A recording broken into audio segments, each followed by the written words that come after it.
Fala pessoal, tudo bem com vocês? Mais um dia aí, chegamos no capítulo 11 de Provérbios. Estamos nessa sequência de leitura desse livro e tem sido um imenso prazer fazer isso. Eu sei que muita gente não tem chegado até o final, mas se você chegou até aqui, tá dando sequência a esse projeto, parabéns para você. Você tem crescido, você tem ouvido muitas coisas de princípios, né, que a palavra ensina.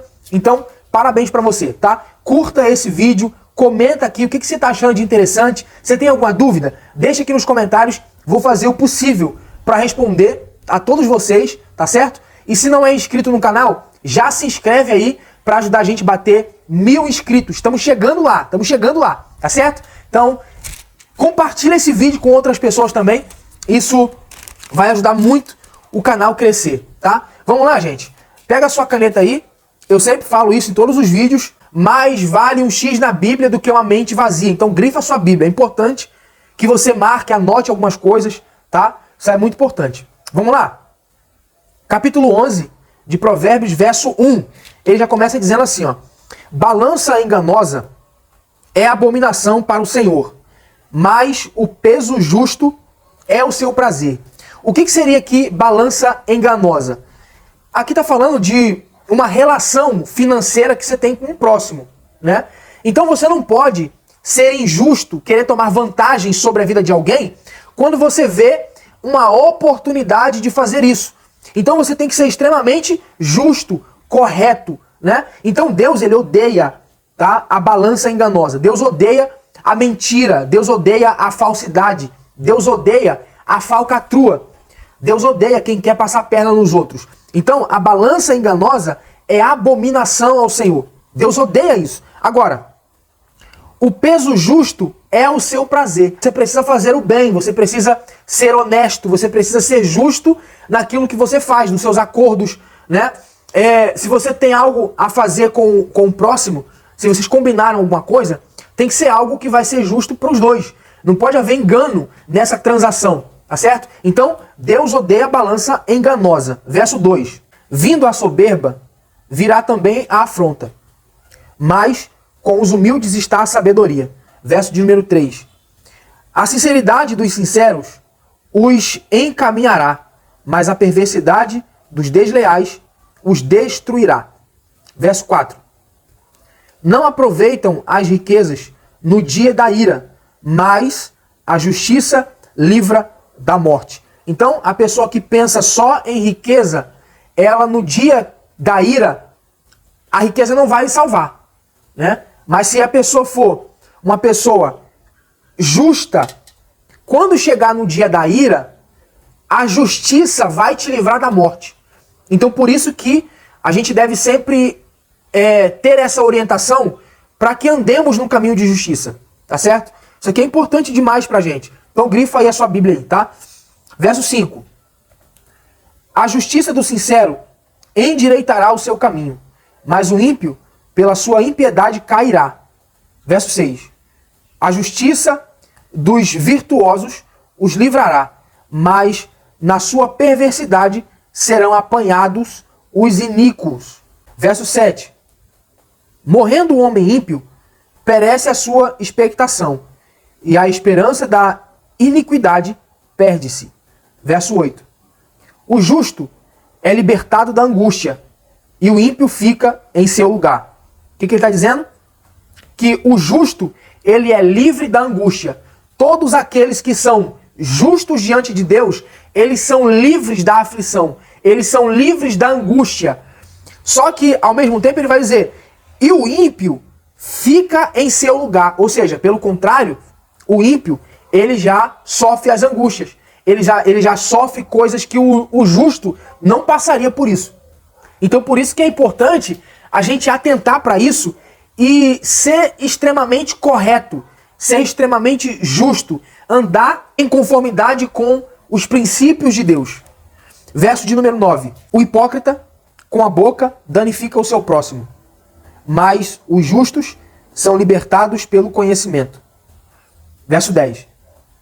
No bem dos justos, exalta a cidade, e perecendo os ímpios, há júbilo. Verso 11. Pela bênção dos sinceros se exalta a cidade, mas pela boca dos ímpios é derribada, é destruída. Verso de número 11. O que despreza o seu próximo é falto de sabedoria, mas o homem de entendimento cala-se. Verso 13. O que anda praguejando descobre o segredo, mas o fiel de espírito encobre o negócio. Então, esse verso 13 aqui, ele está falando o seguinte: o que anda praguejando, falando demais, ele acaba descobrindo o segredo. O que é esse descobrir o segredo? Ele acaba contando aquilo que ele sabe para os outros, porque ele anda falando demais, né? Só que aquele que é fiel ao amigo, aquele que é leal, ele encobre o negócio, tá? Se o teu amigo, por exemplo, a tua amiga, te conta algo que é de confidência dela, é confidencial, te contou porque confia em você, te contou porque acredita que você vai pegar aquela informação, vai guardar, vai aconselhar aquela pessoa, vai tentar conversar, né? Para que o problema seja resolvido. Mas quando a pessoa, ela anda falando demais, quando é alguém que fala muito, né? Tem uma expressão que fala, dá com a língua nos dentes. Essa pessoa acaba contando o segredo. Só que você precisa aprender a contar os seus segredos, contar as suas dificuldades, aquilo que você não quer que os outros saibam. Você tem que contar para alguém que é leal. A característica de alguém que você tem que contar é de fidelidade, alguém que é leal, tá? Então grava isso aí. Você tem que parar de ser uma pessoa que dá com a língua nos dentes. Você não pode ouvir nada que já quer sair contando para todo mundo. A característica de um homem justo é que ele é extremamente leal. Você pode falar algo para ele e falar assim, olha, por favor, não conta isso para ninguém. Eu tô te contando porque eu confio em você e eu queria uma ajuda sua. Eu queria que você me desse um conselho. Aquela pessoa ouve aquilo, aconselha e aquilo morre com ela. Ela encobre aquilo, tá? Esse encobrir aqui não é encobrir erros. É encobrir aquilo que a pessoa falou para não sair espalhando para ninguém. Pegou aí ou não? Então vamos lá. Verso 14. Não havendo sábia direção, o povo cai, mas na multidão de conselheiros há segurança. Então, quando se tem uma nação, né, que um povo que ele não tem um líder, não tem uma direção, não tem ninguém que direcione aquele povo, essa nação está perdida. Ela cai, ela fracassa. Mas na multidão de conselheiros, quando tem uma nação com a liderança forte, com conselheiros, com gente que tem visão de Deus, né? Na multidão de conselhos, há segurança. Tá? Então, isso aqui vale para empresas, por exemplo. Você quer que a tua empresa cresça? Reúna ali um grupo de conselheiros. Davi, por exemplo, ele tinha um grupo de conselheiros. Davi não fazia nada sem antes consultar os seus conselheiros. Salomão aprendeu isso de Davi. E ele disse, na multidão de conselheiros há sabedoria. Então, você quer aprender a tomar decisões sábias? Não tome decisões por você mesmo. Quer aprender a tomar uma decisão sábia? Reúna pessoas que são sábias, coloque em volta de você, escute cada uma delas. Veja o que essas pessoas têm a te falar. E aí você vai pegando essas informações e você toma uma decisão assertiva. Beleza? Vamos lá. Verso 15.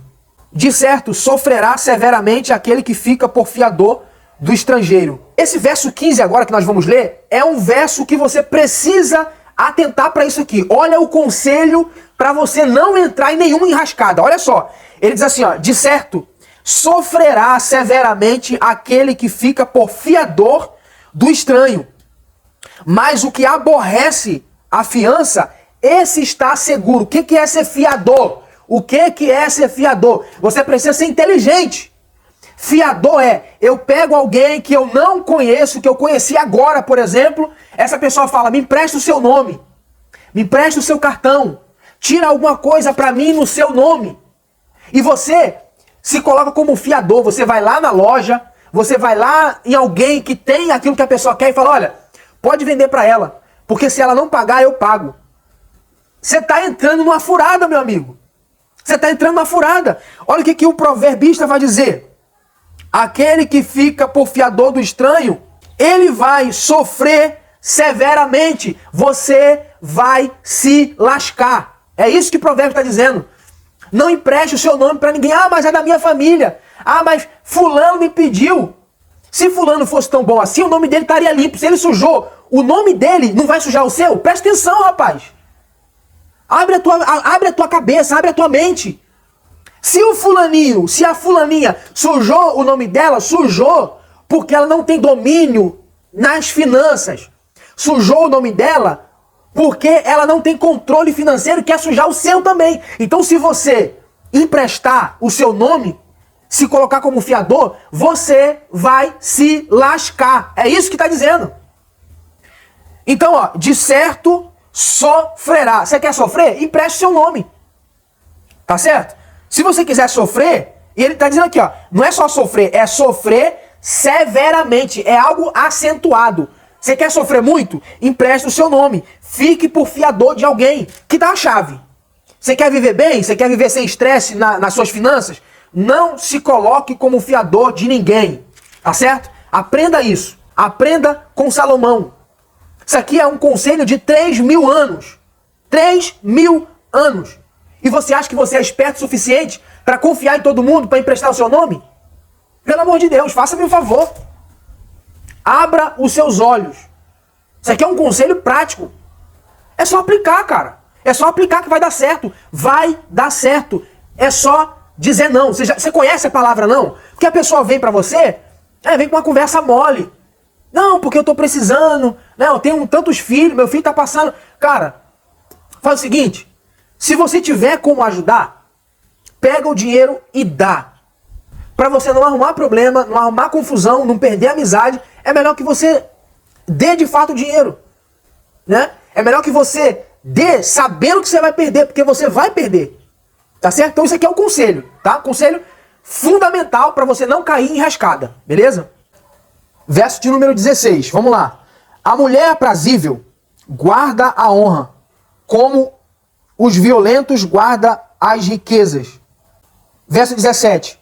O homem benigno faz bem à sua própria alma, mas o cruel perturba a sua própria carne. Verso 18. O ímpio recebe um salário enganoso, mas para o que semeia justiça, haverá galardão certo. O que semeia justiça, haverá uma recompensa certa. Então não pare de ser justo, não pare de fazer justiça, não pare de praticar a justiça, porque vai haver uma recompensa para os justos. Verso 19. Como a justiça encaminha para a vida, assim o que segue o mal faz isso para a morte. Verso de número 20. Abominação para o Senhor são os perversos de coração, mas os que são perfeitos em seu caminho são o seu deleite. Verso de número 21. Ainda que o mal junte mão a mão, não ficará sem castigo, mas a semente dos justos escapará. Verso de número 22. Como joia de ouro em focinho de porco, assim é uma mulher formosa que se aparta da razão. Isso aqui é muito forte. Como joia de ouro em focinho de porco ou de porca, assim é a mulher formosa que se aparta da razão. Verso 23. O desejo dos justos é somente o bem, mas a esperança dos ímpios é a ira. Verso de número 24. Alguns há que espalham e ainda se lhes acrescenta mais, e outros que retêm mais do que é justo, mas é para a sua perda. A alma generosa engordará, e o que regar também será regado.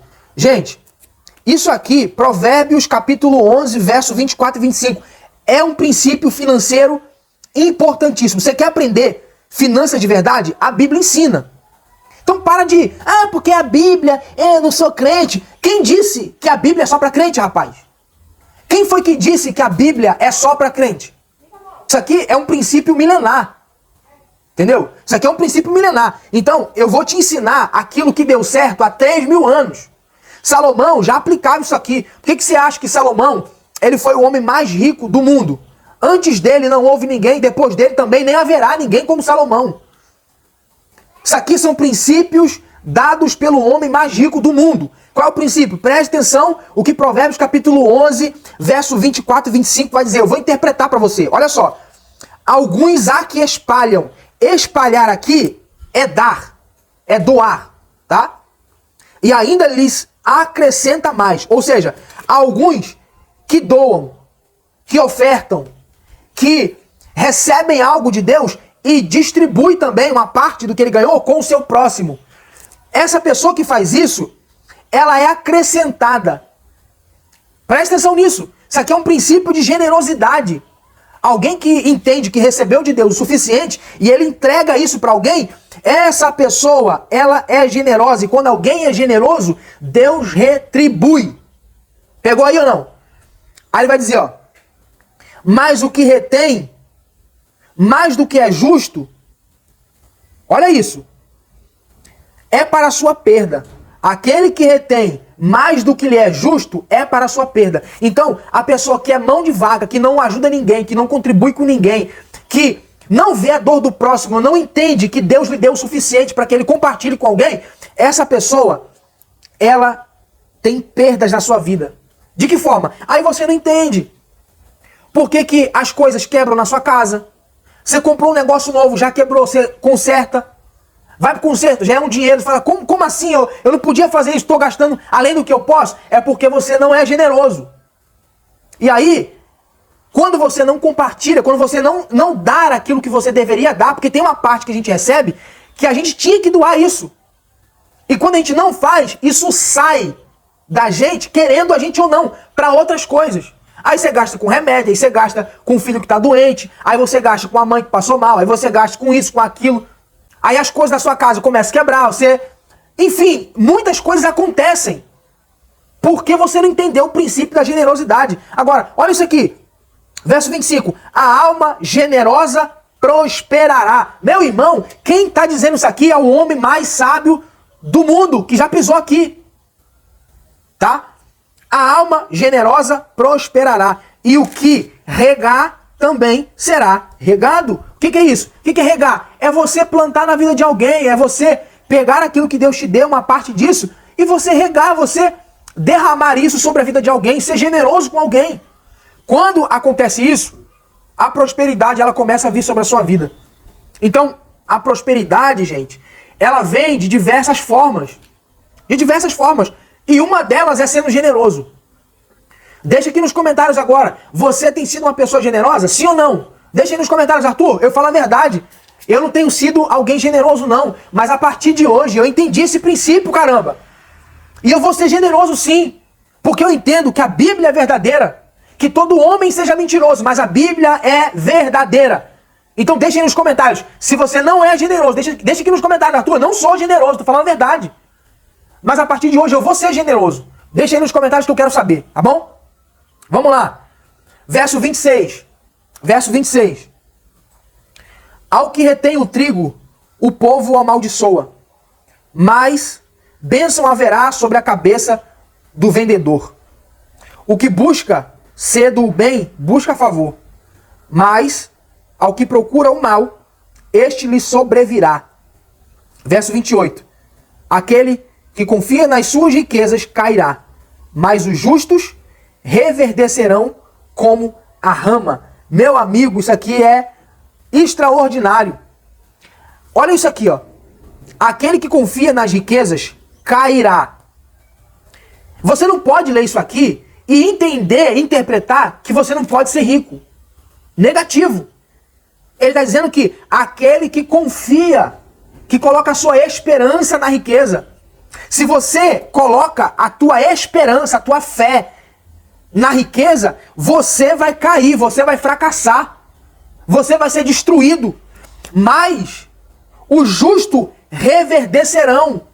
Então, a riqueza, ela é apenas um meio para você cumprir um propósito. A riqueza é apenas uma ferramenta para você chegar a um ponto determinado por Deus, para abençoar alguém, para mudar a vida de alguém. Você tem que entender isso, cara. Tem gente que tem muito preconceito Quando a gente fala de dinheiro, quando a gente fala de riqueza, pelo amor de Deus, cara, se você é essa pessoa, você tem que abrir a sua mente para isso. Tem que abrir a sua mente. Porque a Bíblia está repleta de instruções, de lições, de princípios que falam sobre riqueza. Abraão era um cara rico. Jó era um cara riquíssimo. Não havia gente do Oriente mais rico do que ele. Pô, você vai pro Novo Testamento, você tinha um cara chamado Nicodemos, era um cara riquíssimo. José de Arimateia era um cara riquíssimo. Você vai lá pro Antigo Testamento, você vai ver Jabes foi um cara riquíssimo, orou para ser rico e Deus permitiu que Jabes fosse rico. Várias pessoas da Bíblia, Salomão, os patriarcas, todos eles foram ricos. Por que você tem essa aversão à riqueza, a dinheiro? Se você não sabe lidar com dinheiro, se você não tem capacidade de entender o propósito pelo qual Deus quer te abençoar, você nunca vai ter riqueza. Não vai. Agora, se você entender o propósito de Deus para a sua vida, Ele quer te abençoar. Você sabia disso? Ele quer te abençoar, Ele quer te prosperar. Só que você não entende. Não tem como Deus abençoar alguém que está com um saquetel furado. Imagina uma sacola, aqui tem uma sacola. Se Deus colocar dinheiro aqui, riqueza aqui, na boca da sacola, se embaixo tiver furado, não tem sentido Ele te dar. Então você tem que treinar isso aqui, ó, sua mente, para que Ele possa te dar riqueza. Você tem que estar preparado para isso. Você está preparado para isso, para receber? Sim ou não? Deixa aí nos comentários, se Deus fosse te abençoar hoje, você estaria preparado para isso? Então, só você pode responder essa pergunta. Só você. Verso 29. O que perturba a sua casa, herdará o vento, e o tolo será servo do sábio de coração. O tolo sempre vai servir o sábio, tá? Grava isso. O tolo sempre vai trabalhar para o sábio. Verso 30. O fruto do justo é árvore de vida, e o que ganha almas, sábio é. Uma outra coisa que a gente tem que entender é o seguinte. O que é ganhar almas aqui? À luz de Provérbios capítulo 11, verso 30, ganhar almas é você fazer amigos. Ganhar almas é você fazer amizade com alguém, ganhar essa pessoa para si. Isso é ganhar almas. À luz de Provérbios capítulo 30, à luz de Provérbios capítulo 11, verso 30. Tá certo? Verso 31 para finalizar. Eis que o justo é punido na terra, quanto mais o ímpio e o pecador. Então, para finalizar, o que Provérbios está dizendo? Se o justo, ele também tem punições na terra, você imagina alguém que é ímpio e que é pecador. Essa pessoa sofrerá muito mais. O justo não tem uma vida molezinha na terra. Certo? Ele passa por dificuldades. Ele passa por momentos de escassez, talvez, de tribulações, de angústias. Só que ele passa tendo sabedoria, ele sabe como passar. Ele não passa sozinho. Mas o ímpio e o pecador, ele tem uma punição acentuada. Pegou essa? Então, grave o que nós aprendemos aqui. Se for possível, volte de novo para estudar, tá bom? Compartilha isso, gente. Compartilha pra gente bater a meta aí do canal de 1000 inscritos e vamos crescendo, tá certo? Amanhã voltaremos aqui para lermos o capítulo de número 12, tá certo? Se chegou até aqui o final, a gente sempre tem a palavra-chave e a palavra-chave é riqueza. Essa é a palavra-chave, tá certo? Comenta aqui embaixo. Quero te ver amanhã na próxima leitura. Um abraço, tchau, tchau.